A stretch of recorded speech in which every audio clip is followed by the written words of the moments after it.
Welcome to this short video designed to help those who have the solemn duty, joy and privilege of singing the Easter Proclamation, the Exsultet, during the Easter Vigil. There are two videos produced by the diocese alongside this one, with complete recordings of the longer and shorter forms of the Exsultet. And there's also a page on the diocesan website which includes useful information, further guidance and various web links. The address of that page is included in the description for this video and also at the foot of your screen now. The pitch written in the missal is set quite high. Exalt, let them exalt the horse of heaven. And it's this pitch which I've used on the recordings on our YouTube page, but some will find them to be too high. There is of course no problem at all in setting the pitch lower to suit your voice. Exalt, let them exalt the horse of heaven. Remembering not to set it too low, for the lowest note, sound aloud a mighty King's triumph. But you can set it at whatever pitch comfortably works for your voice. There's a page also on the Watershed website, which again is linked from the diocesan website page, and that includes music and recordings in a number of different keys. So when you've found the key that works for you, there's a recording there that you can have a listen to help you prepare. The actual Exsultet itself is much simpler than maybe 6 pages of plain song might at first appear. The first section just consists of the same tune repeated 3 times over.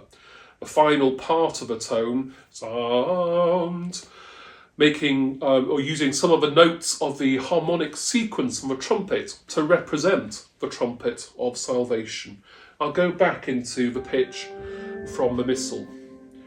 Exalt, let them exalt the horse of heaven. Exalt, let angel ministers of God exalt. Let the trumpet of salvation sound aloud a mighty King's triumph. So once you've learnt those first couple of lines of the Exsultet, you've actually learnt the whole of the first section, that same tone just repeating 3 times. If the longer form of the Exsultet is being sung by a deacon or a priest, but not by a lay cantor, then there's a further verse, but it still uses parts of the same tone. Therefore, dearest friends, standing in the awesome glory of this holy night, invoke with me, I ask you, the mercy of God Almighty,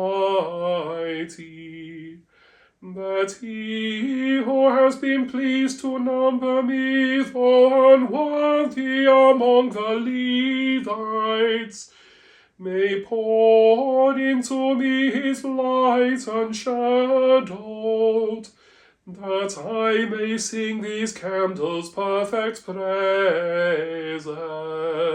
So it's not even the whole of that first tone, just the first 2 chunks of it.